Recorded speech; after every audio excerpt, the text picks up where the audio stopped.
last month I took a trip to Indianapolis for the DCI Annual Meetings. If you don't know what that means, that probably means that you're not an avid drum corps fan, which is fine, because most of America is not really aware of what it is. It is a rainy Friday morning at the DCI meetings in Indianapolis. I have already been to the hotel to get checked in for today, and I don't have anything until 3. So, I think I might go adventuring. I didn't get there early enough to get breakfast with all of the cool people. So yeah, sounds like it's time for an adventure. Huge thanks to my very good friend James for hosting me that weekend. Where are you taking me? We're going to Yats. Cajun, not fast food. It's good. They have these vats of things, and you're like, I want the etouffee, and they slap it on your plate, and they give you some bits of bread.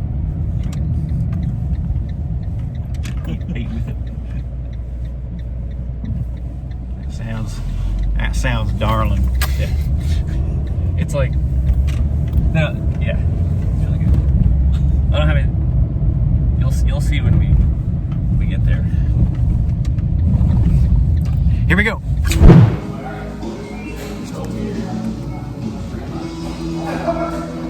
Successful Yats. It's raining so much.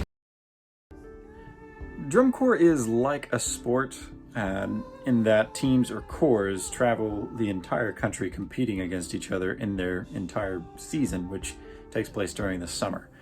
But basically different competitions will happen in different cities throughout the entire season, and corps will sort of spiderweb from one competition to another, and in any one of these given nights you'll see between 4 and 12 usually of these corps competing with complex productions that are about 12 minutes long that incorporate live music, very complicated footwork, really elaborate choreography, just impossible stuff, all kind of put together in this one show that they work on for an entire summer.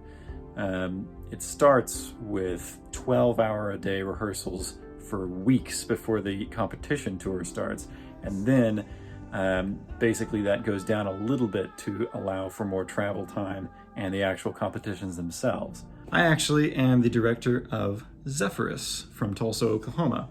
It's a newer corps, so we have a very small operation compared to everybody else.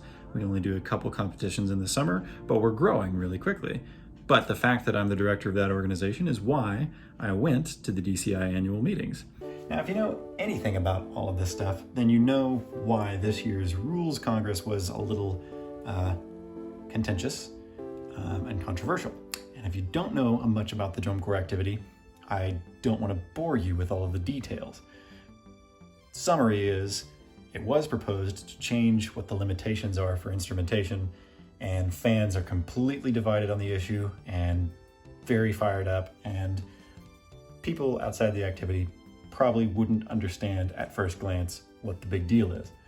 But I thought this was a fascinating experience for me. This is my first time going to the annual meetings, and here I am there the day that everyone in the fan base and everyone in the community is sort of like paying attention to see what happens.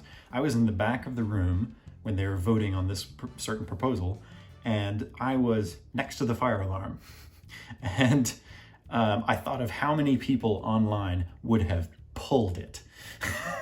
I wanted to know, what was it going to be like to be there for all of this, to be around the people who make these decisions. And what was interesting to me was it was volunteers, and it was people whose full-time livelihood is Drum Corps International. And the voting membership is corps directors, and the board members show up, and all of the drum majors for 2020 had a conference that weekend too. And so I met a bunch of people, all of which were passionate about this activity that I am in love with. And in the midst of a bunch of debate, what I was just blown away by was how much love poured out of every single person there for this activity. They all want the crowd to love every show. And they want that experience. They want those standing ovations. They want that experience for the performers. They do not want a member to join a drum corps and work super hard all summer to get golf claps. Biggest takeaway is the fact that everybody wanted the same thing, for this to be a great activity for young people. While I will keep my opinion on that particular rule proposal private, I will not be silent in saying that the fan base in general was really rowdy and very accusatory towards a lot of very good people. That's kind of how life is. That's sort of any fan base with anything, but I'm glad to have found in my personal experience that even amongst differences, some very strong, that all of these people were there for the right reason. These people want that same life-changing experience that I had when I marched for my students. And that's what matters to me. That's all for now. Until next time.